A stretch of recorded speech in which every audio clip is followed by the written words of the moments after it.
one of the exciting things that I like about Kaufman's that's really cool is, I mean, you're a legacy menswear store that's been around for 130 years, and it's the service you get when you go in there. So you're greeted by somebody, and they're looking at you and like, oh yeah, well you're a 42 regular, and and well those socks could go with that, but these ones are better. Or what type of shoes Right. do you want? Right. Or are you, and just the knowledge that your staff has when you walk in the door, Yeah. you don't get that anywhere else. Well, and I think that's a big tribute to my great grandfather, my grandfather, my dad. It's like when someone comes in and you're just talking to them before you do business, you say, "Well, where are you from?" If you don't recognize who the person is, well, I'm here from Colorado, and we're up here traveling. Oh, well, where are you going to go? Well, we're thinking about going to Glacier Park. Oh, well, hang on just a second. You pull out a topographical map. Well, that was wrong. Of the Rocky Mountain front, and you go, okay, you need to go here, here, here, here, here, here before you go to Glacier, because Glacier is beautiful, but it's very commercial. Right. Where these places are off the grid and they're very realistic of what it used to be and what it looks like today. Yeah. And so you kind of build something and then you give them maps and say, okay, well, you need to go to the Russell Museum. You need to go here. You need to go there. You need to do this. And my father was a kingpin with that. Oh yeah. Huge. I would totally agree with you on that. So I do the same thing, but I'll sit in back and somebody comes in and all of a sudden they're talking about hunting or guns or something like that. You do 5 minutes of business and then it's 30 minutes of conversation. Yeah. So there it is again. You're building a bridge. Hmm. 6 9 foot pursuit. Stop! Sir! Stop!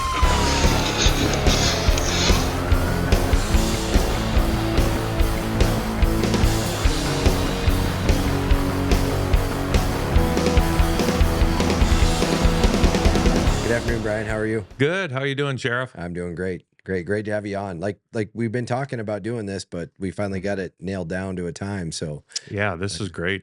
yeah. Anytime I can sneak out of work for a little bit, it's a bonus. So yay. Yeah. So obviously everyone knows you as the owner of Kaufman's Menswear, which is probably I would say one of the oldest legacy stores in Great Falls. Yeah, I think there's not very many left, and I'm just turning. I mean, the store's turning 130 years this November.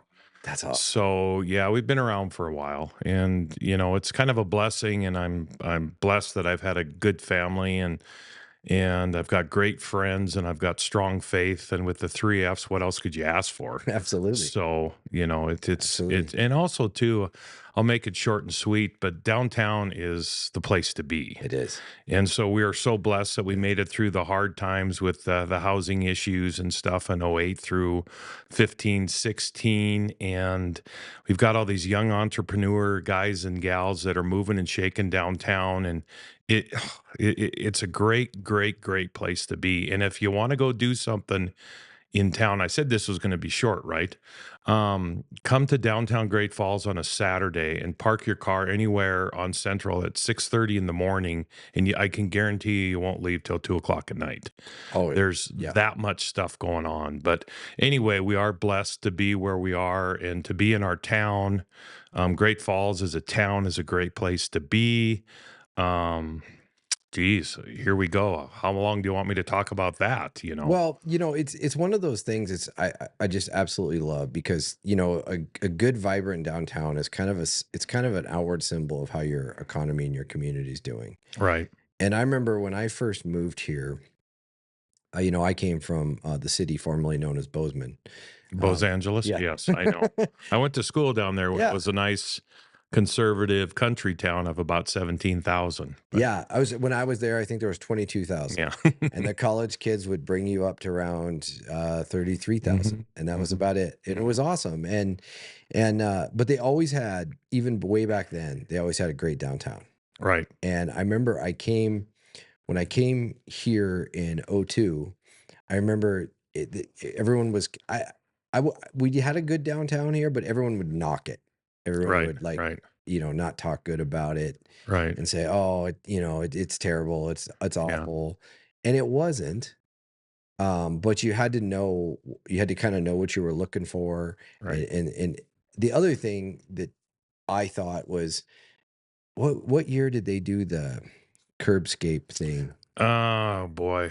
When they did those bulb outs, it was probably right around the turn of the century, right in there. And the reason why they did that was to slow traffic down, Yeah, especially on those one ways, fifth and sixth, because there were always people speeding through there and they're always taking a hard turn onto Central. Well, the bulb outs were supposedly designed to slow the traffic down. That was yeah. the reasoning why they did it. Okay. And I think also too for an aesthetics look to, Oh, put yeah. a potting plant out there in the middle and those fake rocks that or those real boulders that they have har, on the bulb outs there to just help people slow down a little bit. And I thought that looked really good. Like I thought that was like a really nice look to downtown, and I was starting to get excited, and then I think it was in '05 when I became the downtown officer. Yeah, the beat cop. Yeah. Yeah, and then I mean, then I just loved it because I Yeah. mean, all of a sudden the stores weren't just stores; they were personalities and Yeah. people, and Right. all that stuff, and it's gone through lots of transformations, but it's Mhm. really seemed, especially of late, to really like solidify itself. Yeah, and I think what you were talking about, Jesse, is when you first came back here, it was kind of a ghost town after 5 o'clock. Mhm. I mean, there was a lot of destination boutique shops, but there wasn't a lot of entertainment value. Right. Okay, every once in a while, once a month, you'd have something at the Civic Center or something like that at night, but that was pretty much it. And then you had the Club Cigar on the west end, and then on the east end, there was the City and the Sip and Dip, and that was pretty much it for bars. There was a couple intermediate here and there, but remember that one bar that when you were the beat cop down there, you wanted to get rid of, and same with the old hotel, and it was really cool. And I have a lot of friends That was that the were Triple Crown Motorhead. yes, yes, and it was a lot of these police officers are friends of mine because of the beat cop program. That's what I call it. But it was really neat with you is you didn't want 2 years, you wanted 4. Oh yeah, Okay. I would have stayed there. Honestly, I would have Yeah. stayed there my whole career if they would Yeah. let me. That And was it awesome. was it was a big thing and a big ping on that. And the one cool thing is it's kind of an old school thing, but it's better to be seen, Yep, not heard. absolutely. Okay, and so you were always, always coming into the shop a couple times a week and saying, "Hey, what's going on? How's biz? Is there anything we can do for you? Oh, by the way, this is what I'm working on." And then we talk, guns and guy stuff and stuff like that. And now what's really cool, and I know I'm kind of squirreling everybody here, but as far as law enforcement is concerned, it's nice to see both the sheriff and the police department in town. Yep, absolutely. And I don't know all the ins and outs of both departments, but it is really cool. Well, I'm the first sheriff in a long time that not only allows the deputies to work in town, I encourage them to. Yeah, When you have a county that has 84,000 people in it and 65,000 of that is in town and everybody in the town pays county taxes, right, well, they're entitled to more law enforcement. right, And we have an obligation to take care of those outlying rural areas, and we do. And that's why we have resident deputies and things right. like that. And we have to patrol out there and do that.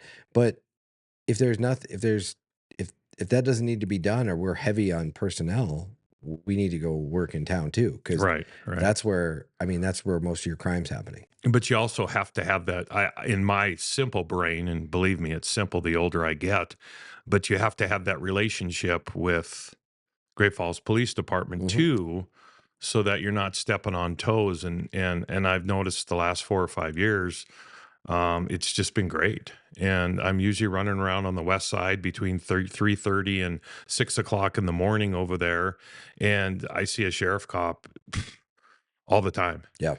Patrolling, that area along the river and stuff like that, and it's very comforting to know that because again, I'm going to start hammering away and talking a lot, but I call it the flushing the toilet effect. Okay. We take law enforcement for granted. Okay. And we take a lot of things that in the big cities, they want to defund this and they want to do that, and they don't like this and they don't like that. Well, in the rural economies and the smaller communities, you don't worry about anything. Yeah. When people come in and they're buying something from me, we might have a conversation. And are they worried about their cars getting broken into? No. Am I worried about someone walking in my front door and grabbing a whole bunch of stuff and exiting and running out? Am I worried about someone throwing a brick in the back of my store, breaking down a door? Right. No. And those are things that in before the COVID thing, more meant more numbers meant more amenities, and Mhm. less numbers meant less. Nowadays, those smaller communities and the smaller populated states, less means more. Yeah. And in the big boys, more means less. Yeah. And when you talk about positivity, you talk about all the small communities around our country. And when there's negativity, who do you talk about? The big, huge cities. Oh yeah. No, that's for sure. And you were one of the people who it was you and your dad when I would talk to both of you in the store, and you guys were one of the people that really understood law enforcement's role in an area like that downtown district Mhm. where and you guys actually taught me this. You don't know that, but you did. But law enforcement is very much partially responsible for a good economy. Oh, of course it is. It And is 100%. if you're visible, it's like you said, if you're high visibility, if you're seen, there's a Yes. lot of crime that never occurs. And it's a Yep. matrix that you can't even establish, right? Oh, it's that you're so 100%. There's no metric for crime that doesn't occur. Right. But people like you feel that, like that metric's very much a big part of your life. Because like you said, you feel safe, you feel secure, you feel like it's a great place to do business. It's a great place where you want to pass your business on to the rest of your family. It's something that, you feel because I mean, like Kaufman's isn't I mean, it's not, you guys aren't a big box store. You're a No. local single family owned store. Right. I mean, and that's so rare this day and age. I mean, it's just everybody's, you know, got investors, and I'm not knocking that. Right. Right. That's just the way it is, Oh, of course. and probably a lot of that has to do with the inflation costs and everything else. But people, you'll know the owner, but Mhm. the owner is the owner Mhm. by a very small percentage of contribution to the business, and they Right. have investors who really are the quote unquote owners, Right. and you're really unique in that because it's kind of it's all yours. It's all Yeah. your deal. And I think to go along with that, excuse me, is most of the businesses downtown are small businesses. And if you want to go talk to the owner, guess what? You can Mhm. go talk to the owner. Yep.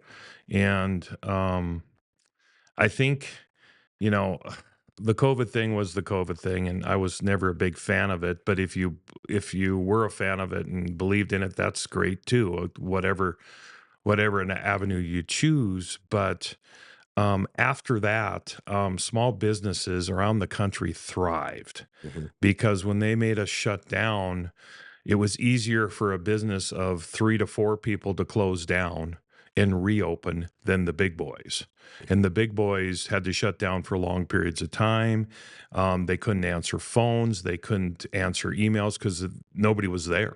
Right. And you mentioned, okay, a men's warehouse. Well, just because the store manager, he's not the owner. He or Yep. she's not the owner. Okay. And so after that, in my industry, menswear, it's kind of a suppressed industry prior to the COVID thing because who wants to dress up to go to work? Okay. Well, after that, everybody was going to see somebody reliable. Right. They weren't trusting the big box stores. They were trusting local. And there was a big swing in our buying group, and we have about 400 stores across the country, and they're all if we have 400 stores, 350 of them are in communities of 150,000 and smaller Okay. because that's where it thrives. The big city stores, they're all department stores and this and that. And it was we're blessed because of the COVID, because that's when like downtown Great Falls just shot to the moon. It In, did. in in 19, Yeah. 18 and 19, it was there, and the COVID thing hit, and we all came together as a team and said, we're going to beat this. Yeah. And we're going to be one big family. And I think this is kind of a key thing, like we talk about a little bit, but it's in layman terms. It's always good to have a bridge built before you need to cross it. Yeah. Absolutely. Okay. In other words, you build a relationship and you don't need to use it, but maybe 10 years down the road, you're saying, hey, Jesse, oh God, I really, I'm really struggling with what's going on with crime down here. Is there anything that we can do? Hmm.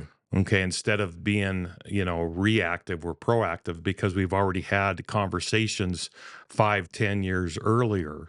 So the bridge is already built. And I think a lot of that has happened in downtown Great Falls with businesses, Hmm. whether you're in the food business, the liquor business, the entertainment business, the coffee shop business, the selling retails. It's very comforting that there's so many bridges that are already built, Absolutely. because what kind of peeves me is if somebody comes in and tries to build a bridge right away with me and cross it, because they're just looking for something, which I understand that, but it's not an old soul thing. Right. And I think there's a lot of younger entrepreneurs in downtown Great Falls that still have some of that old soul. Right. And we're blessed as a town. I remember talking to Mike Hallahan during the Mhm. whole thing, Yep. and I happened to go. I think I went to go pick up food, like because you remember how Right. you go get food, but you had to take out everything. Right. And I was talking to him, and I'm like, "How you guys doing?" He's like, "We're doing really, really well." Yeah. And I'm like, "How?" I mean, because everyone all across the country was in panic, Right. Right. and he's like, "We're fine. We're doing great." In Yeah. fact, he was even talking to me I mean, I think it ebbed and flowed through that, but at one point he was like, "We're seeing better numbers than we've ever seen." And I know for me, I remember my wife and I, during COVID, we would make a conscious decision to go support a local business, Mm. even one maybe I'd normally don't go to. Right. We would go out of our way to go buy from them Right. because, I mean, Walmart was going to be fine because Walmart was deemed essential. Right. And so Walmart was going to do great. In fact, Walmart was going to get all the business that people never went to Walmart would go there. Right. And so we were like, okay, well, let's make sure that we do that. Let's go out of Mhm. our way. And I think a lot of people in this community in particular had that mindset. Oh, huge.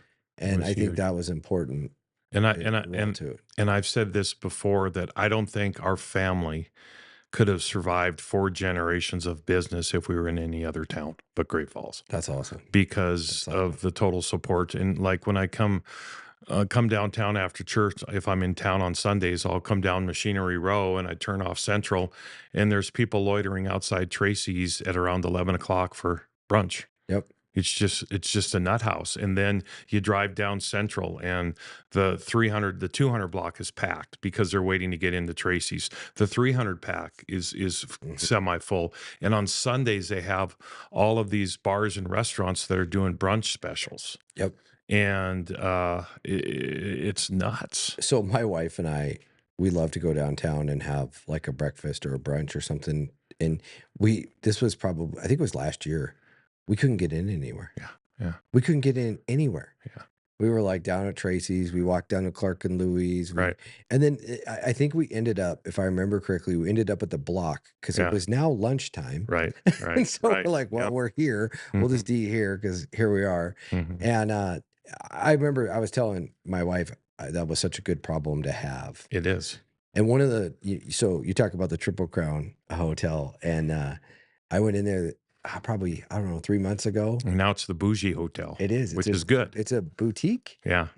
And I walked in, and the poor manager probably thought I was crazy. And I'm just like, and I was in uniform. Right. And I'm just like, hey, can you do me a favor? And he's like, I go, for nostalgia purposes, can I get a tour? And he's like, what do you mean? And he was really nice. Right. You could just see he was confused. I said, okay, long time ago, it was my mission in life It was literally Yeah, my it mission was. in life to shut down that hotel. And 'Cause then that bar, yeah, those two entities, yeah, you were, and yeah, and they big were, time on those. I mean, they were, and I don't know if I've ever told you this, Ben, but they were literally running underage prostitutes Yep, out of yep, the Triple Crown. They were running drugs out. yep, Uh, it was awful, yep, and it was right in your face. yeah, Open air yeah, drug market. It was terrible. And yeah, so he I wish I could remember the guy's name. Super nice guy. He gave me a whole tour, and he even took me in the rooms. And I'm like, how did you take that from that to this? right, right. And it is so impressive. It is. And And you'd mentioned going back to the Bozeman downtown. Okay, well, there's kind of a marketing mindset with certain things, and Bozeman and Great Falls are like two peas in a pod as in terms of their downtowns. mhm, There's basically Main Street and Central Avenue. right. Okay, so it's really hard to market a straight line. Okay, if you go to Missoula, Billings, Kalispell, Helena, the bigger communities, Butte, their downtowns are as many streets going north south as they do east west. Right. So it's easy to market a square or rectangle, but a straight line, it's once you get off that, there's nothing. So That how do you market that? that's starting to change though. It is, and it's big, but like in Bozeman, they had why I think their downtown has always been pretty successful is they've had anchors. Yeah. Okay, on the east end they had the hospital, Yep. and then on the west end was obviously campus. So those two anchors fed. Well, then you look at Great Falls. What's our anchor? Okay, there basically wasn't any anchors that would feed people into the core. And so I think what has happened, especially, I really target the Mighty Mo in 13 coming in, but where it started to grow was 17, 18, once all the other bar and restaurants started to Mhm. piggyback on what the Mo was doing. Well, here's the thing, and I think the Mo is the key thing. I think you hit on this, and I totally agree with you because it was an architecture firm prior to that. Hmm. And not that architecture firm's a bad thing to have in a downtown, Right, but on your walk-in level, right. floor level, I mean, it's not a foot traffic No, business. it's It's an not. office space. Yeah, That should be like on the second and upstairs. third floor of a building because you just need the office space. But the architecture firm did a great job designing it. Hmm. So so Yeah, it makes a really cool brew house. yeah. But it was like when that happened, all of a sudden now you got constant foot traffic, Hmm. which Well, and that's kind of what I'm alluding to is, or whatever the word is for that. Um, Now the centerpiece of downtown, that the draw is the 400 block. yeah, Okay, but what has happened, especially after the COVID, is now all of a sudden there's Annie's Tap House, there's Tracy's, there's the revitalization of the 100 block. yeah, Okay, and so now what you're getting is you're getting a spider web effect from the 400 block.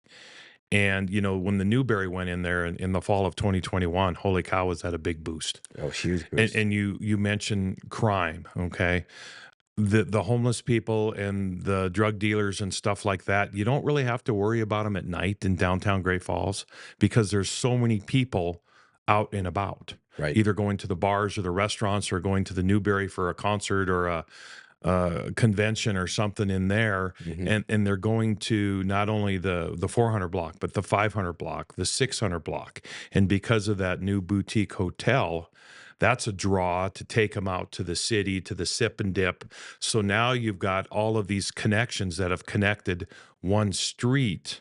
Right. Okay. And so now, like I said, you can literally park in the summertime your car anywhere on Central Avenue at 6:30 in the morning and not leave till 2 o'clock at night because there's all of these amenities. It's totally you hit the nail on the head, and what I'm excited about to watch is so the side streets. So when the N bar and the block went in on the side street, which I think that one is, what is that, Fifth Street? Yeah, Yeah, that's fifth. Fifth Street. Yep. And then you've got like the other the new private, it's a private cigar club, I get it, but Oh it gets yeah. a lot of traffic Oh out yeah. and that goes off the back of Pizzazz. Right. And you're starting to just see these little offshoots. Well, soon those are going to tie into places like Hoagland's and places like where the Kiltergeist used to be, the old Bert and Ernie's, whenever they Yeah. do something with that.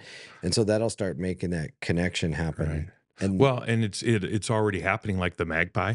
yeah, the Okay, on Magpie's a great Machinery example. Row. Yeah. That's a main entrance in and out of downtown. Yep. And gosh, when the teachers got out, and I love the teachers, because the teachers of Great Falls, just because they're teachers, they want to have fun too. Right. Okay. And so in the summertime, oh my gosh, there are so many teachers downtown. Yeah.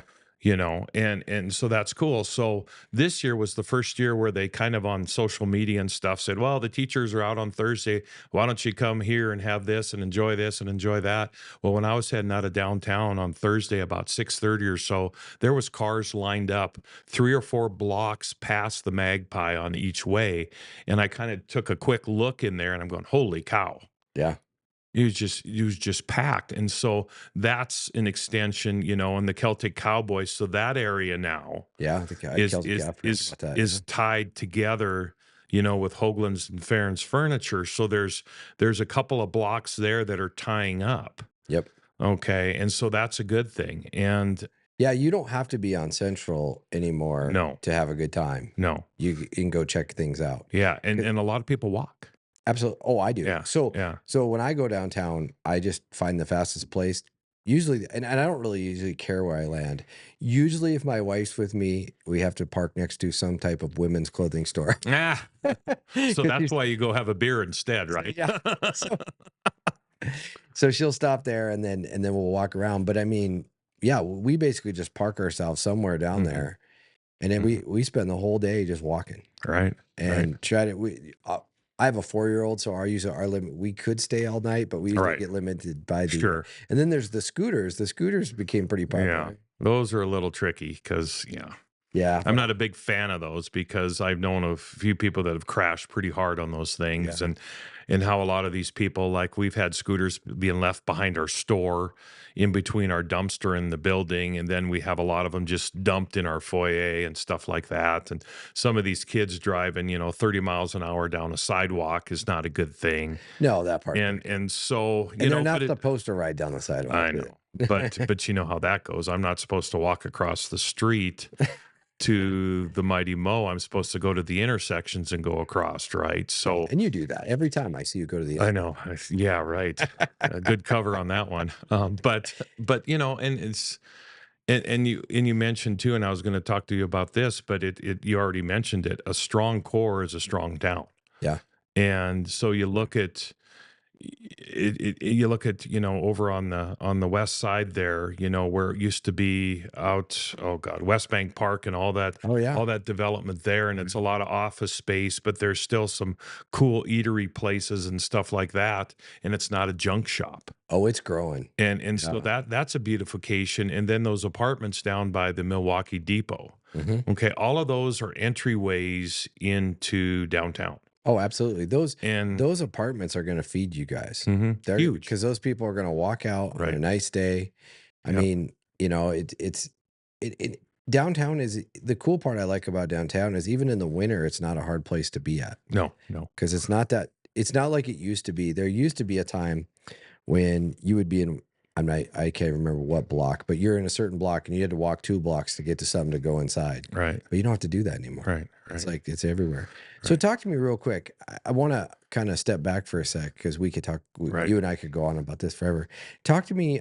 I want to know how Kaufman's Menswear started. I want to hear the story of how it began. Well, let's see. My great grandpa and his parents came across the ocean to Ellis Island in 1880. Okay. And my grandpa's name was Kaufman Moses. Okay. So the folks at Ellis Island didn't like how that sounded, so they switched it to Moses Kaufman. So their last name was Moses. I've heard of that before. Okay. Yeah. And obviously they were Jewish. And so they traveled out west and they came out on the riverboat Red Cloud in 1880. And as far as they could go was to Fort Benton. Well, they had some. Sorry, real quick. What country did they come from? Germany. Germany. Okay. And there was a lot of On my dad's side, there's a lot of mix. It's Mhm. Germany, English, French, and then my grandmother, she was from Italy. Okay, but on the Kaufman side, going back, they were kind of a mix, but they lived in Germany. Okay. Okay, and so they came out, and the reason why is because they had family in Fort Benton. Oh, wow.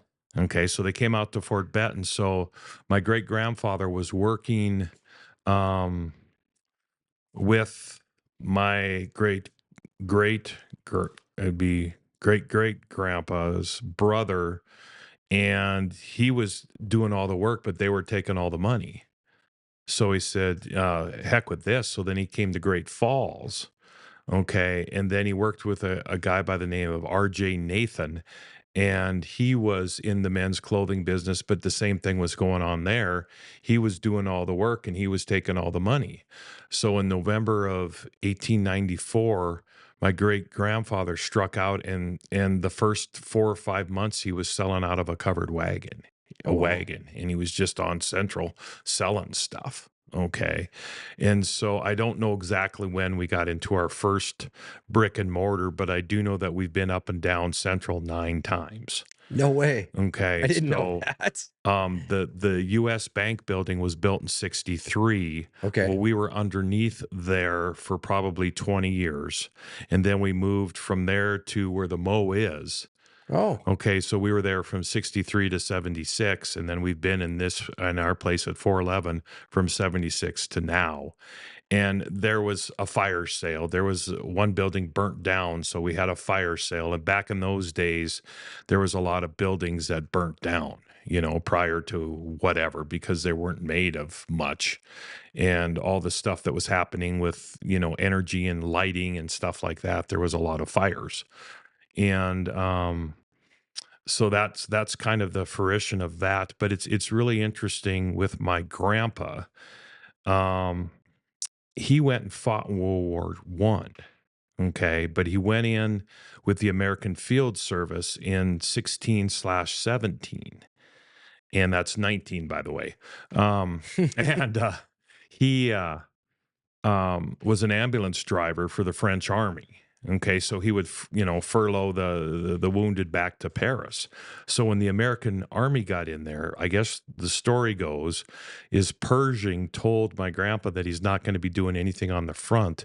We want you to be the lead supply sergeant in Paris, because he knew the lay of the land. So he okay. could get the cognac, the cigars, the women, the this and that for all the mucky mucks.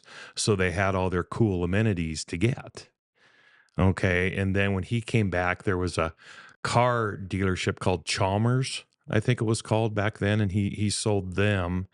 And then he got into the business with his brother Fred. Okay. And then my great grandpa died in let's see, I think he died in 1948. And then my dad got into the business in 1957. Wow. Okay, and then he took it to the next level with building the Taj Mahal over there. And then I've been around since 94, and my mom was in the business from 84 to 2004. Okay, so it's kind of a blood, sweat, and tears, and every generation had a good time and a bad time. Right. But that's just kind of how it is, and it kind of was based on how the town was. But like I said, I don't think there's anywhere else in the state or the country that where we could have been in business this long if it wasn't for Great Falls, Montana. That's awesome. And you can talk about how the state doesn't like, Great Falls is this and Great Falls is that.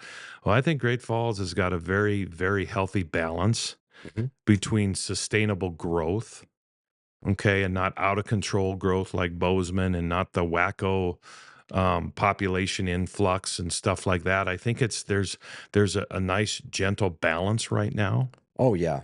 I I think. agree. And here's the thing. Everybody, I mean, everybody's like, "Oh, you got to have growth. You got to have growth." And if you're in business, you like growth. Growth can be good. Yeah, But there's a couple things like there's in Bozeman, there's no such thing as a local anymore. Like right, I go there still for different events and things, and I know nobody there. right, So it's all out of staters, it's all other right, people, and they don't have brand loyalty You know, I went last time I was there for a Bobcat football game, and me and my daughter are walking down the street, and they've got Lululemon took over Right. some store down there, Right. and Right. I'm like, that's not Montana, Right. you Right. know, what is that? Yeah. And that's a sign that out of state people are pushing it to something different, and so I think growth is good, but I worry about that too. I like living in Great Falls because it's still original Montana. Mhm. It's Yeah. still it's still authentic. Right. It's, you know, we got a lot of out of state people when COVID happened because we were free Right. Right. and we didn't we resisted the major lockdowns and major restrictions, and we Mhm. wink wink nod nod we're closed type of thing, which Right. is the way I I did prefer it. which is the way I preferred it. Mhm. Uh, Yeah. so Me too. I think that you know, we had a lot of really cool things going for us here. Mhm. And but we're gonna grow. I mean, no one it's too expensive to live in all the other places in Montana now. Right. So we're gonna grow. But I hope we grow. I'm hoping that people in Montana that had to leave Bozeman and those places will Right. start coming here. Right. Whether you're into getting fit or staying fit or just having fun with the family, join the Peak Health and Wellness Center today. With 2 great locations in Great Falls, they're here to serve you. If you like weightlifting, functional fitness, or enjoy a wide selection of cardio equipment, the Peak has everything you need. They also offer classes for all ages and fitness levels. The Peak even has a daycare for those busy parents out there. Go check out the Peak today.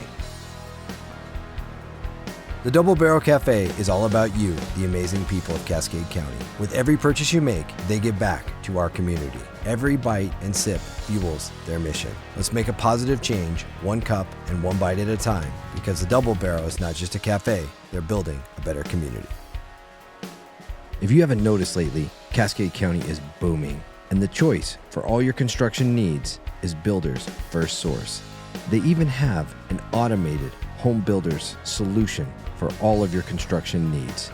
Go to 826 Northwest Bypass in Great Falls and check them out today. Are you looking to replace those floors in your home? Or maybe you're doing new construction? The place I trust is Contract Flooring Carpet One. This is a locally owned and operated business here in Great Falls, and they are committed to serving you and giving you the very best prices and the very best product and service. Go see Contract Flooring Carpet One today. You'll be floored. When deciding who I would trust for the technology component of this podcast, the choice was simple: Information Systems of Montana. Whether purchasing products for business or when I had them build me a new MacBook to catch child predators, they delivered, creating a solution for my exact needs. Contact Information Systems of Montana today. Everybody needs a good insurance plan. Whether it's for home or auto insurance, check out Heinbaugh Agency. Eric Heinbaugh is a local agent focused only on customer service, not sales. If you're passionate about firearms and the Second Amendment like I am, one of the best places in all of Montana to go is Mitchell Supply. Jim and Tammy Mitchell have been running this gun store for decades. They're major supporters of the Second Amendment, and they're major supporters of our community. And obviously, they're supporters of this podcast. For all your firearms needs, go check out Mitchell Supply today. Well, and you know what I love about Great Falls, and it was probably the key thing that brought me back. It wasn't necessarily Great Falls and the family business. It was Augusta, Montana, and my cabin in Benchmark. Yeah. Okay, we've had a family cabin up on a Forest Service lease cabin, 24 by 15-foot mountain shack since 1976. And have we done upgrades? Of course we have, because we've had it for a bazillion years. But Did you just call me a bazillion years old? Because I was born in 76. Yeah. Yeah, you guys are all a bunch of pups. I was born in 65. Wait, it was 1894, sorry. There you go. But you can literally bounce to Augusta, Shoto, Belt, Fort Benton, and you can bounce to these small communities, and you can go into a bar and you can have a conversation with nobody that you don't know, but you'll sit around and talk about, hunting or fishing or the stock market or whatever you want to talk about with these folks, and you're still in that era where soft skills mean something. And what I mean Yeah. by that is, Oh yeah. you're not on a phone. They don't have all their phones out on the table. They're not looking at their phones. They're sitting at the bar having a beer and conversation. Yeah. And then, these smaller like Fort Benton, they've got a lot of cool things like the Grand Union up there, that's a really cool place to be. And like in Augusta, they've got a little chamber of commerce that we've been involved with for about 5 years now, and it's just amazing how that little town, that little Central Avenue, that main street of Augusta has changed. All the old lapidated buildings are all freshly painted. There's businesses in there. It's thriving. Oh yeah. And all these smaller communities that were run down, and who wants to live in Augusta? Who wants to live in, Belt, because there's nothing to do. There it is again, less means more. It does. And that's a blessing that a lot of people like about Great Falls is we're not in the mountains like Bozeman or Missoula, but we're close enough where you can snap your fingers and you're there. Well, and then we offer other things too, because we have the Missouri River running Oh, right, yeah. cutting right through the center of our community. So there's things like kayaking. We were talking about Jason Laird before we came on. He just bought that kayak Right. rental Rental business, thing. which Yeah. is really cool. Yeah. And so there's a ton to do here. Right. It's funny, when I first lived here, I would leave all the time to go do fun things, Right. and then I'd come back because I had a good job. So Right. that was the way it was. Now Yeah. I don't leave very much, and I don't want to leave. Right. I mean, I have to go to Billings next week, and I'm just dreading it. I'm like, ugh, I don't want to go. And I mean, I Right. don't mind Billings. It's not that. It's just Right. I like being here. Right. I like it Yeah. here a lot. It's And then they said to me especially the last 5 years, Kaufman, what are you going to do for the summer besides go to your cabin and work? That's what I do. yeah, that's awesome. And that's what I like. That's a great And living. the cabin is just a rock throw away. Yeah. And so it's an hour and 15 minutes. And there was sometimes a couple of years ago when we had that heat wave when it was 100-degree temperatures in June, Oh yeah. where I would sneak away on a Wednesday and tell Corey, my office manager, hey, can I leave right now? It's like 2:00. So I'd go to the Buckhorn or wherever, and I'd have something to eat. I'd go up to the mountains, and I'd sleep like a baby up there because you're at 6,000 feet and it's 10 degrees cooler, but the mountain air and the whole 9 yards. And I'd get up at 4 in the morning and come home. Yeah. And I don't know. That's awesome. I just think the town of Great Falls, we're blessed for all the outdoor stuff. Look at the medical school that's in town. Yeah. there. Yeah. And it's so great because when that thing opened about a year ago in July, there was a couple kids that came in and they spent $500-600 buying a suit because they needed their pictures taken for Yeah. pictures. Absolutely. And you don't think that these young kids, they want to go have fun and be entertained. Do you think they're going to go on 10th Avenue? Yeah. No, they're going to come downtown, park, and they're going to go play. Absolutely. And so all of these little things that are happening, I think is really sustainable. And I don't think it's a one and done deal. It's a splash in the pan and you get all this money really quick and then they're gone. hmm I think it's something that's going to last. And I don't know. It's a good vibe right now. Very good vibe.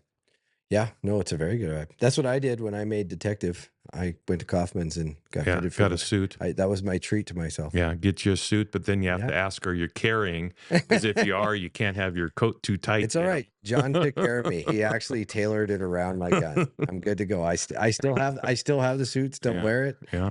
Yeah, it's great. It's absolutely Yeah. great. But no, it's you're right. And one of the exciting things that I like about Kaufman's that's really cool is, I mean, you're a legacy menswear store that's been around for 130 years, and it's the service you get when you go in there. So you're greeted by somebody, and they're looking at you and like, oh yeah, well you're a 42 regular, and and well, those socks could go with that, but these ones are better. Or what type of shoes Right. do you want? Right. Or are you, and just the knowledge that your staff has when you walk in the door, Yeah. you don't get that anywhere else. Well, and I think that's a big tribute to my great grandfather, my grandfather, my dad.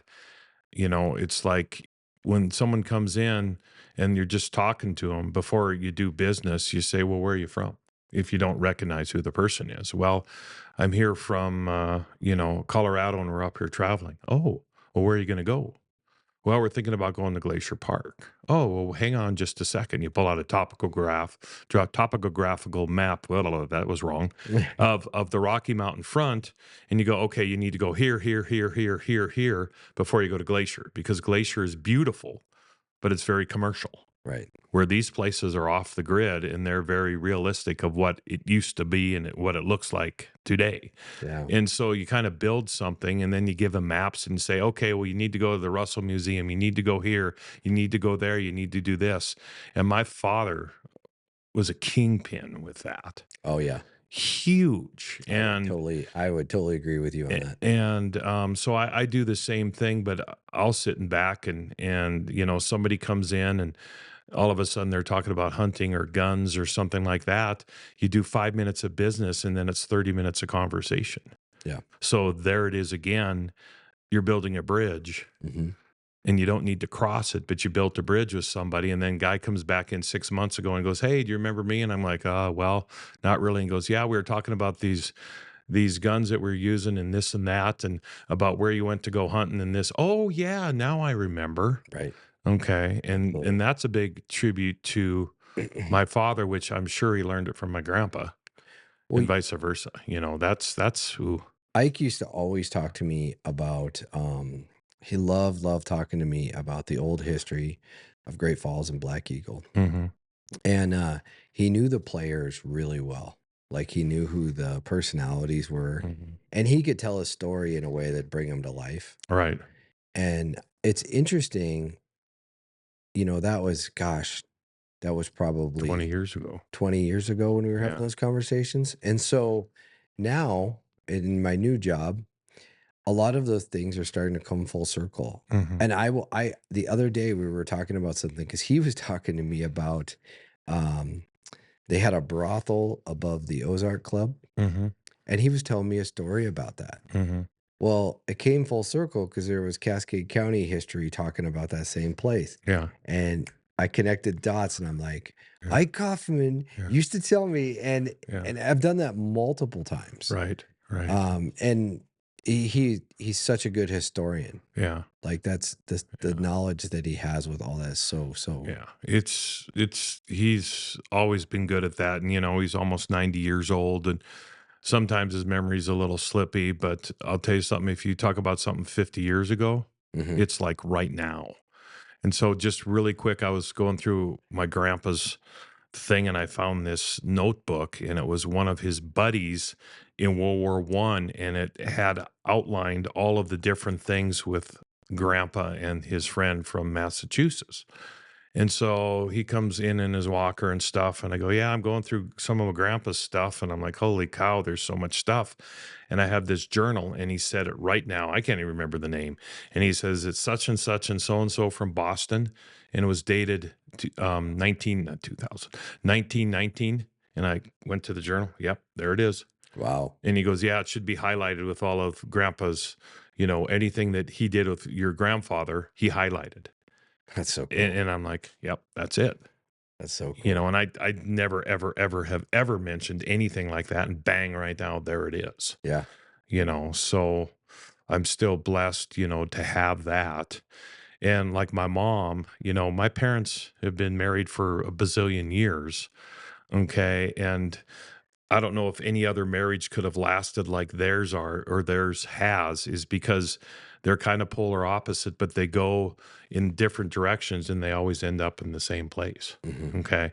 And my mom was a big, you know, marketer and very, very Norwegian. Okay. So she was very aggressive with people, but she was very kind and caring. And here's something that my father and my mother, but especially with law enforcement, my father used to say to me all the time. He'd say, son, when I was growing up, he says, if you get in trouble with law enforcement, you're on your own. Mhm. But it's no different than a gun or law enforcement. You better fear and respect Yep. in that order. And so nowadays you look at it now, and I don't know if there's any fear and respect in any of that. And that was something that was just grilled into me by my father. Yeah. And then my mother was always, don't judge a book by its cover and treat people the way that you want them to treat you. Every time I left the house, slammed that door, she would reiterate that stuff every time I went out. And so I'm really blessed, and I think my sister is too, that my parents lived the way that they did. Hmm. Okay, because it was very powerful. And like my mom, when she was obviously, when we were growing up, all the boys in the block would come see her because they could talk to her, Right. and they couldn't talk to their parents about certain things back in those days, or you got your ass Yeah. kicked, Oh yeah. But you could come down and talk to Marianne Kaufman. Yeah. And, I had a mom. no, I had a mom like that too. yeah, yeah, Yeah. That was, yeah. You'd come, I'd come home from whatever, football practice or right, school or whatever. And there's one of my friends sitting there talking to my yeah, mom. And it sucked if I yeah, had a girlfriend right, because they'd be the ex-girlfriend and uh-huh, they'd still be coming over talking to right, my yep, mom. And I'd be like, yep, what the heck? yep, So yeah, I can relate to having a yeah, person like that. That's yeah. pretty cool thing. So, um, I want to, I want to ask you a couple questions about the business and how it operates in our community because I know a lot of people. Okay, so I know people that go get their tuxes there when they have like proms or black tie events or whatever. I know almost everybody I know buys their suits there. Hmm. I don't know very many people who aren't walking around with a Kaufman suit on Right, unless you're looking at it. It's obviously right, something they ordered online because it doesn't fit right. right. And then we alter it for Yeah, them. that you alter it for them. Yeah, and that's the thing. So like, talk to me about do you think is your do you have a very steady customer base of the same people, or does it change over time? Well, I think in the 30 years that I've been here, it's changed dramatically. Okay, Okay. And when I first got here, there was 14 people in the business. There was 3 to 4 upstairs. There was 3 salesmen. There was 2 people in the office. We had 2 tailors. We had a high school kid that would come in and do the cleaning and dusting and stuff like that. So the salespeople had to make phone calls and cold call and do this and build up their customer base and stuff like that. Well, back in 18, I changed the whole perspective of the business, due to I just didn't want to have all this overhead with employees that I was babysitting. Okay, and it was a good thing because we had great people, and how many businesses can you have 2 people that were with us for 42 plus years at right. the same time? So that's a tribute to them staying with us and us, taking care of them too. But it has changed where, the younger folks, marketing wise, they don't need a phone call. Okay, they just need to see it on social media. Right. Okay, they see they got a certain shirt that they like, and we throw that on there and say, hey, we got a new shipment of X shirts, and they're in the door. Yep. Okay, we just ran a thing where I got a little crazy on the dress shorts, and I marked them down to $55. And the first day they saw it online, there was a half a dozen guys came in and they bought 10 pairs of 10 pairs of shorts at $55. And so there's only 3 of us in the store, but we're very efficient. We can Yeah. do tuxedos, we can do measurements, we can do, ringing on the tills, we can, order certain things. We can do just about everything instead of departmentalizing everything. Yeah. Okay. And prior to, I book more weddings than anybody else in there, but I don't take care of all the back room work. I leave it to the 2 other people to do it. Right. So I guess what I'm saying is when I first got there, we had repeat business all the time. Okay. And now you get repeat business, but not in the numbers. Okay. But you get more newbies coming in than Right. you did back in those days because you'd get a new set of ties in. Well, I'm going to call Johnny because Johnny needs a new tie. Okay, well, Johnny worked in his tie. Nowadays, we're selling more suits. Sometimes we have a hard time keeping enough suits on the rack because one, they're not made in the United States anymore. that's a big thing. They're made in China and Vietnam, pretty much dominates the clothing world Right. as we speak. And I don't want to get into it because it's a long thing, but it's it's very it's very predicated on the guys wanting to get suits for traveling purposes and to entertain. Yeah. Okay. Yeah. Oh, well, I was at Johnny's Christmas party last year and I had a gray suit. I don't want to wear it again because I don't want them to think this is my only suit. Okay. Or, a guy comes in and says, "Hey, I'm going to Chicago and I've got to go down to Florida for a couple weddings. I need a couple of suits." Yeah. Okay. You're not seeing the guys that are working, they don't work in suits anymore. But Yeah. yet we sell a lot of suits because they entertain in different ways. And a lot of times guys will go across the street and they'll be in a vest from their 3-piece suit with a pair of jeans on and a patterned shirt Yeah. just to look a little nicer. Oh yeah. You know? No, you're right too. It's funny because like for example, when I first started in law enforcement, the detectives and the administrators all wore suits. Right. The administration didn't wear uniforms, and the detectives. I mean, Right. and I'm talking like suit and tie. So they Right. all had multiple suits Right. to get them through their weeks, Right. everything Yep. else. And then plus you're dry cleaning them, you're not washing them. So then Right. if they go away, they're gone for a few days type of thing. Right. And so it was like that. And then right about the time, I'm going to say probably after I'd been about law enforcement about 5 years, that all went away. Yeah. And the administrative people all went to uniforms, Right. and the detectives were dressed Yeah. like you are. Yeah. Wearing a collared shirt and a pair Right. of, maybe if they're like really dressed up, a pair of dress shoes and slacks. That's Right. it. Right. And the only time you donned a suit was court. Right. Yeah. So you didn't care. And in a lot of professions have changed like that. Yeah. And And people say, "Oh, your business must be off big time." And I go, "No, it's actually we honed down what we do best in because we had, a women's department and we had all these high-end polo shirts for 120 and $150 way back when and all this outdoor expensive cool stuff and it's like, you'd sell 3 pieces and you put it on the sidewalk sale for $69 and lose your butt, yeah, but it looked cool.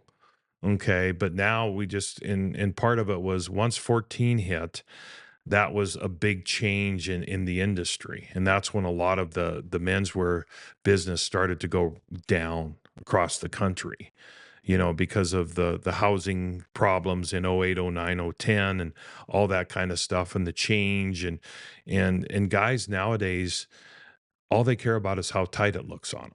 Okay, that's a big thing, and now it's hopefully going to start to swing. But it's been 10 years of this wearing tight, skinny, and short stuff, and I'm an old fart, and I don't like all that stuff that way. But you don't wear skinny jeans? no, Oh, no, all I have to right. go to Marzetta and get I have to go to Marzetta and get boot cuts just to fit Yeah. my legs properly. Oh yeah. And Yeah. I'm not. but No, my wife actually has a rule.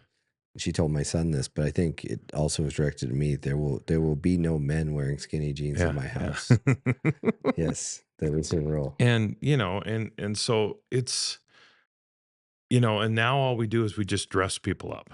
Yep. Okay. So we're instead of being all dimensional, we're one dimensional and we're really good at it. Hmm. Okay. So, we every once in a while, like yesterday, I had these 2 ladies come in and say, "Where's your women's department?" Well, we haven't been in women's since 17. Well, why is that? Well, women started to change how they dressed up for work too. They'd buy 2 or 3 or 4 outfits a year at under $100 a pop, and then they'd change them out instead of buying timeless classic blazers and skirts and pants that they could wear for 5, 10 years. They weren't doing that anymore. Yeah, Okay, so their world changed in the dress world too. absolutely. And so I'm just like, I don't want to battle this anymore. I just want to do what we do good and stick to it. And, that's what we're known for. And, it works out good. And like our wedding business has just been over the top because of the COVID. Yeah. So 21, 22, and last year, 23 were just iconically good because they missed a year and they had to move things out and they had to do this. And when you move things out and you're another year with somebody, you're wondering, well, maybe we shouldn't get married or maybe we should postpone it again or maybe, this and that. And so Now the formal wear industry, this is the first time in December they forecasted that it would be down to a pre-COVID year. So their forecast numbers weren't going to be up; they were going to be down about 15%, back to 19's numbers instead of, Hmm. after COVID. 21, 22, 23 was just crazy, That is just crazy. crazy busy. That doesn't surprise me though, because I mean, how many people had big giant weddings planned and all these people coming in and all Right. this stuff they were going to do, and then it all got nixed, Yep. and then they had to all pile it on. Well, guess what? Oh. There's still more people getting married from the current Right. year, Yep. and so it all piles Yep. up into a few years. Yep. Yeah, it makes it makes me feel good that people are still getting married. That's a positive thing. Right. But also too, that's a good sign for you. What do you think? You're a pretty smart guy when it comes to all this, and with the Sentinel project coming in, um, like you talked about, kind of the state of the world right now. I mean, we're in a presidential. Well, let's see, it's what, June now, in a presidential election cycle, and I'm just waiting for some.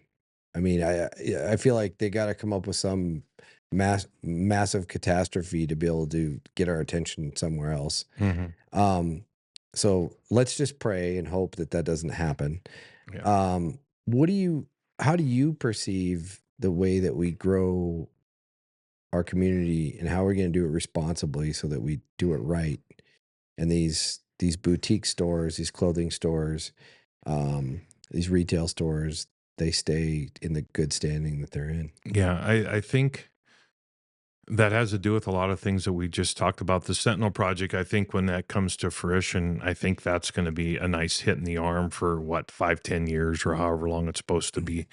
Obviously, there's more people involved in the community that are much more knowledgeable, much more knowledgeable than I don't me. think it's going But away. I think once it comes here, it's staying. yeah, well, that would be good. Because I think what's going to happen is that the military is going to start contracting with them to do all the stuff the military is supposed to do Right, because they're here. right. So, but anyway, And might be.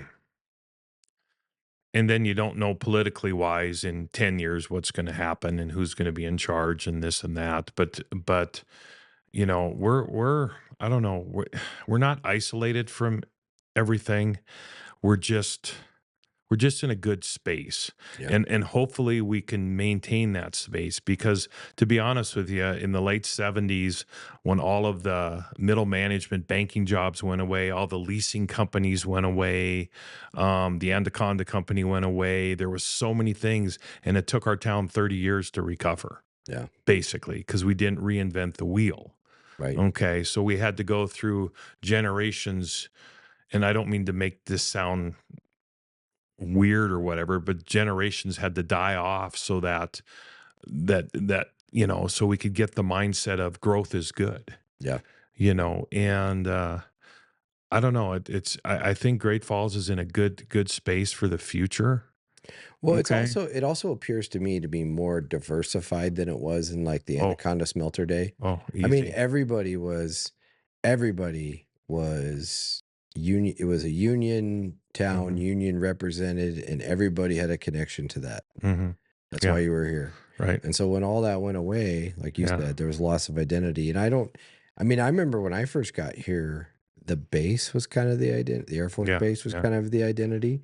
Yeah. And I don't even hear people talk about it anymore Yeah. as far as identity Yeah. for our community. Well, the downtown folks, I know myself and the N Bar block and all of these, and the Wild Hare and all this, we love the military. Oh, absolutely. Okay. Yeah. And because they'll come in, I go across the street to get a pizza for lunch, and the whole buddy bar at the Mo is full of military folks. Right. Okay. And then you go in there after 10 o'clock at night to the Wild Hare, and they're all military people in there. Mhm. And so it's the military kind of thrives in downtown. It does, but people don't. It does, and I agree with you totally. But people don't necessarily identify our community as Just Malmstrom. And that's the it. only thing we have. Yeah. They're starting to see. Oh Yeah. no, there's actually a lot more Yeah. here. And then when I was growing up in the 60s and 70s and early 80s, Malmstrom was no big deal. It was like a little dot in the map, Mhm. and that was it. You never really heard too much about military folks, except if they had their kids playing sports and they were all world, and then they left when he was a sophomore, and he would have been an all world running back or an all world, gals basketball player, and they left for Minot or somewhere else. But I think we have diversified our economy in a very, and I said this before, very sustainable. Hmm. It's not off the chart. It's not a one hit wonder. I think it's gonna be here for a while. I think so too. No, I really do. And I'm excited to see. One of the neat things is I've had several people, on this podcast so far that's what they are, small business owners. Right. And well, one of the things that I've noticed that's exciting is, I mean, like Drew Hicks at Central Avenue Yep. Meats. I mean, he's local. He's Right. Geraldine. Right. That's local. How local can you get? Exactly, right? Yeah. If you're anywhere in the Golden Triangle, it's Right. pretty much local here. Right. Because Central Montana, Great Falls is kind of the hub for all of Central Montana, Hmm. and not just our county or our little community. So I think that part's really cool, and I've noticed that a lot.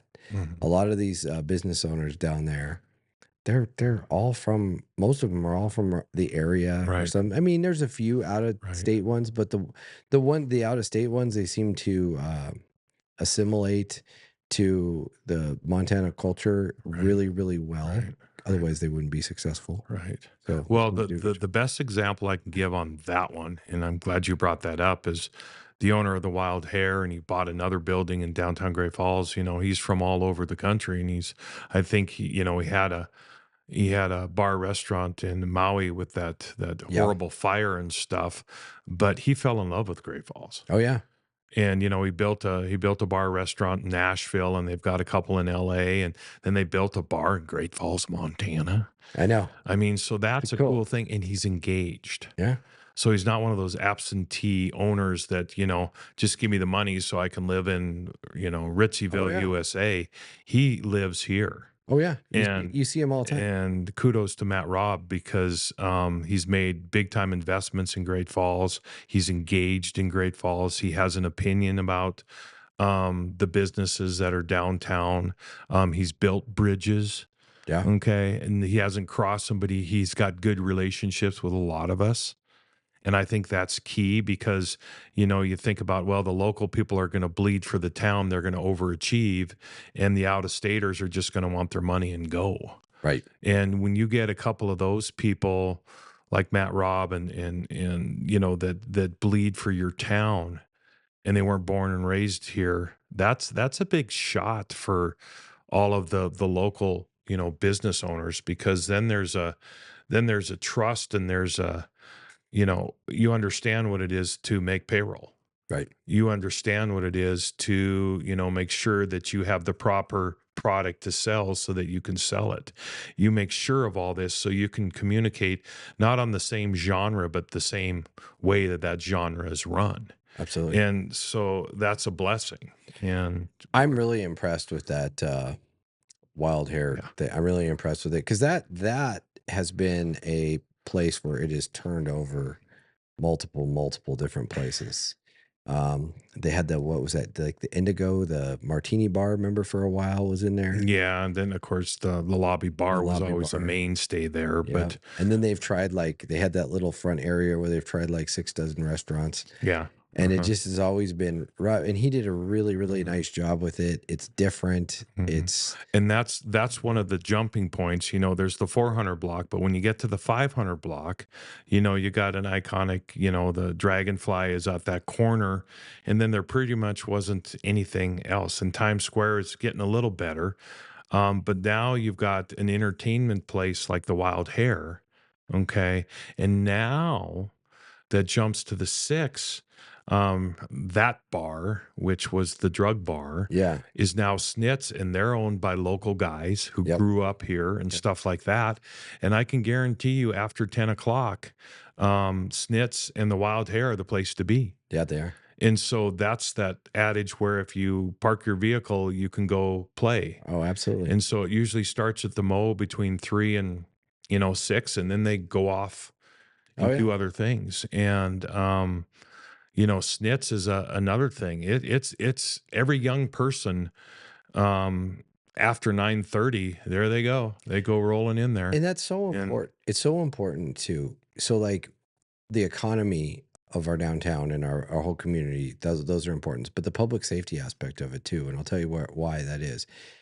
If you are in a community where you feel safe and like you said, park your car and walk away, right, well, you're gonna Uber home because you had right, too many drinks, right, not get in your car and say, I don't want to right, leave my car here all night. right, People don't feel like that anymore. right, So they're gonna, right. take an Uber home, which is making everything else safer, Sure. creating a better environment. Right. And it is, you hit the nail on the head, and it's really cool. And I was in the city bar the other day too, and that place is really, they've made a ton of improvements, Oh and yeah. It's all part of that connect the dot. it is. You don't have the city bar on one end and the sip and dip on one end on the east end, and then you have the club cigar on the west end, and you have a ghost town in between. Yeah.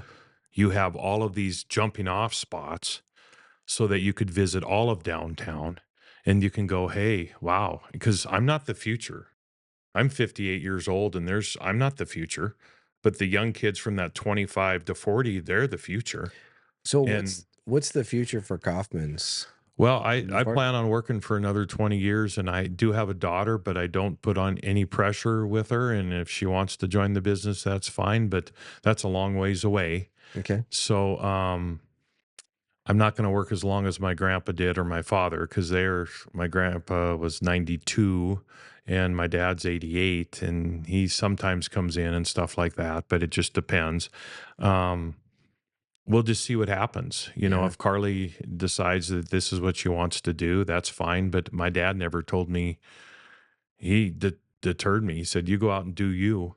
And Yeah. And like I said, the mountain thing brought me back, and I was managing sporting good retail stores on the West Coast. So it was retail, so it was natural fit. But she's only 17 years old, so she's got a ways to go to figure Yeah. out if Oh she yeah. wants to do that Oh or yeah. not. So, That's awesome. and but I can't say enough about our town though. I mean, it's just everything is really good, I really good on all avenues, I couldn't agree more. and I feel very, very blessed to live here. yeah, me too. I'll tell you something. So you said something interesting. What kept you here, brought you back? I'll tell you what. But I wanted to leave after I first got here. Right, right, I did. I was like, kind of one foot in, one foot out the door. right. And then I ended up marrying a girl from Great Falls. And, she was kind of like, well, whatever, because we were Right, young right. and it didn't, not really thinking about it. And it was funny, but probably a couple years later, and it was really during my downtown gig when I was down there doing that, it Mhm. was the people that made Yeah. me want to stay here. Right, It right. was the relationships. It was all these amazing, hardworking, great people. Yeah, And just like, I always felt like I was law enforcement and I worked downtown, but I always felt like the people downtown took care of me. right, right. And that sounds weird because I'm No, supposed to take care of them, but that's not how I felt. I always felt like I enjoy being here because they take good care of me, right, right, and it's nothing crazy. I mean, nobody right. got me gifts or anything like that. It was just how you were treated when you walked in the door. Yeah, it's just A little here's that word again, bridge building. It's the relationships that you have, and then all of a sudden, there's you get a shoplifter, and you call Jesse, our beat cop, and he's right there. Yeah. It's like, oh shit. And then you tell them what's going on and this and that. And it's like, oh, okay, well, we'll get on it right now and da da da da da. But if you don't know the officer and if you don't know him or her very well, they'll respond. But if the officer knows that he or she cares about what you're doing for them, hmm that makes in my simple brain, that makes the sense of urgency a lot more respondent. Maybe it's not, but No, it did. No, it totally is. in And the other thing is when you build a relationship, and I mean, I consider you a friend. We've oh known yeah, each other yeah, long enough. And so now it's someone who you care about calling you to say, right, hey, I got something going on, right, not just I don't know who that person is type of thing. That, right, that changes. It's kind of the building block of that whole community policing, the way right, it's supposed to be right, type of thing, right. and I'm convinced that I never ever would have been elected sheriff had I not done the downtown thing. I'm Right. totally convinced. Right. Because just the relationships that I had and people that I knew, Right. and because it's word. A lot of what it is when you're getting elected, it's just word of mouth. It's two people talking like you and me are, Right. and the subject of that person running comes up, and what do you think? Well, this is what I know. That's really how it works. Well, and I think too that like our umbrella, the Downtown Great Falls Association, the BID, we've got that running very, very well. Very well. And agree. so, if there's knowledge, hey, Kelly Pierce, what's going on here? Bang, right now. Yeah. Okay. And sometimes she can't say because of certain things, but if you want to know what's going on downtown, there it is. If there was a major drug bust or something like that, or something that happened, which I'm just making this up, but I'm not going to check the local media. I'd probably call you. Yeah, exactly. And Yeah. I'd say, I can't describe this and I can't describe that, but it was on Central Avenue and we got this amount of this. Okay, thank you. Yeah, absolutely. The old principle, keep it simple, stupid, runs my world, but it's because of friends. Yeah, absolutely. Okay, and family, and then the faith part about it. It makes life so much easier. And a text message and a Snapchat and all this other kind of stuff is good, but nothing beats the 3 F's as far as I'm concerned. No, So I would agree with you. anyway, Well, thank you so much. yeah, for coming yeah, on. this is great. Thank you, Yeah, Jesse. God bless you, man. Yeah, God bless Thanks you for too. everything. Yeah, Appreciate thank you. Yeah. Hey, everybody. Jesse Slaughter with the Pursuit Podcast. And we really appreciate the amazing support already that this channel has received. Our social media is blowing up. Everywhere we look, people are liking and clicking and commenting. But what we really need you to do is subscribe to our Facebook page and follow us on Spotify. That's what drives this channel. That's what's going to keep this channel going forever. Tim and Ben are behind the scenes doing tireless editing, working on this to make this come out the way it does, this high quality product that it is. So please go in there, click subscribe, click follow, and make sure that this channel sticks around for a long time, because we truly believe it's doing a lot of great things for our community. But there's many, many other people out there who we need to support. So follow and subscribe today. Thank you.